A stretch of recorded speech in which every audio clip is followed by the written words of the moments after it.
یہ کہانی ایک گاؤں کے غریب شخص کی ہے جو اپنی زندگی کی تلخیوں اور ذلتوں کے درمیان جیتا تھا۔ ہر روز جب وہ مدد کے طلبگار ہوتا، لوگ نہ صرف اسے نظر انداز کرتے بلکہ اس حقارت سے بھی دیکھتے تھے جیسے وہ کوئی غیر اہم چیز ہو۔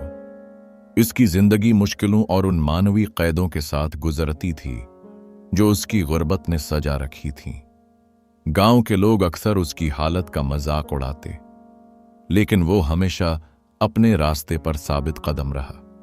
ایک دن گاؤں میں شدید بارش ہوئی جس نے پورے علاقے میں سیلاب کی صورت حال پیدا کر دی۔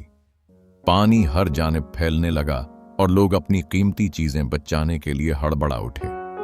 ان کے چہرے پر گھبراہٹ کے آثار تھے اور ہر کوئی اپنی ویران زندگی کے ساتھ وابستہ چیزوں کی فکر میں تھا۔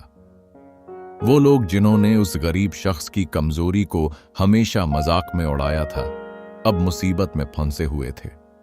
افراتفری کے دوران غریب شخص ایک درخت کی اونچائی پر چڑھ کر بیٹھ گیا، جہاں وہ قدرت کے اس حسین منظر کو چپ چاپ دیکھ رہا تھا۔ گاؤں کے لوگوں کی پریشانی اور بے چینی کے درمیان اس نے سکون سے اپنی غربت کی طاقت کو محسوس کیا۔ اس کے پاس بچانے کے لیے کچھ نہیں تھا، نہ کوئی قیمتی چیز، نہ کوئی خواب جو دھندلا گیا ہو، نہ ہی کوئی رنج جو اس کی روح کو متاثر کرے۔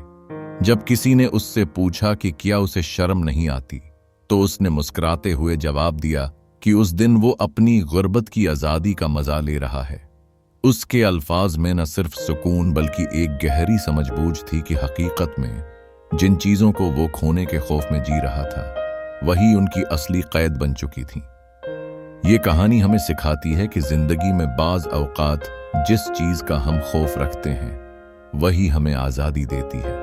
شاید یہی وہ سبق ہے جو ہمیں سیکھنا ہے کہ کس طرح بعض اوقات دنیا کی سب سے بڑی طاقت کو اپنی کمزوریوں میں دیکھنے کے بجائے ہمیں انہیں اپنی طاقت میں تبدیل کرنے کی ضرورت ہے۔